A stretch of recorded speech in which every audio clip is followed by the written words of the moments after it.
this is what happens when you live in a woke culture.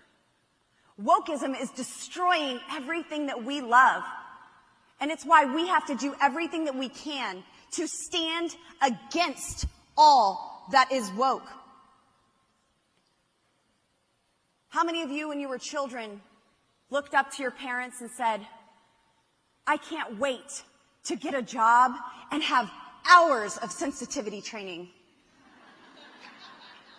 How many of you looked at mom and said, Mom, I'm going to be hired because of the color of my skin? This is trading the truth for a lie. And wokeism, it has infected the corporate world. Now, this is a young women's conference, so we don't have a lot of men here who would be seen with lipstick and dresses anyway, but if they were seen that way, I would assume they were serving Bud Light. Bud Light has lost $27 billion because America has taken a stand against their wokeism. Target, again, going after our children and the sexualization of our children. Tens of billions of dollars have been lost in market value because Americans took a stand and said, we are not going to tolerate this.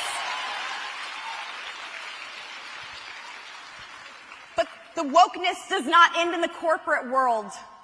No, ladies, your federal government has gone woke.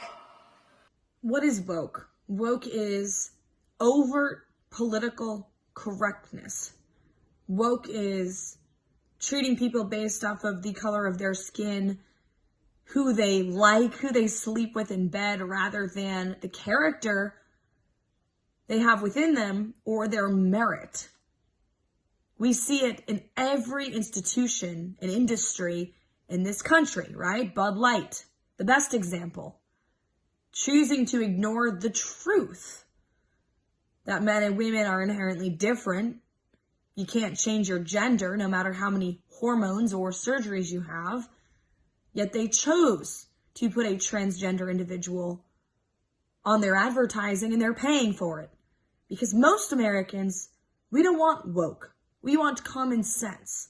We want truth, facts, and what we see with our own eyes to prevail, not what these woke corporations and institutions tell us. Another example from our federal government, Joe Biden, instituting diversity, equity, and inclusion checklists for various industries, including the FAA.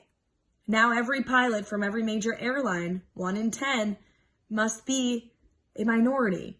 I don't know about you, but I don't really care what color my pilot is. I just want the best pilot who can land my plane safely. Wokeism is destroying America because it neglects biological truth and reality, and it puts identities over merit. We need a meritocracy, not a country ruled by wokeism.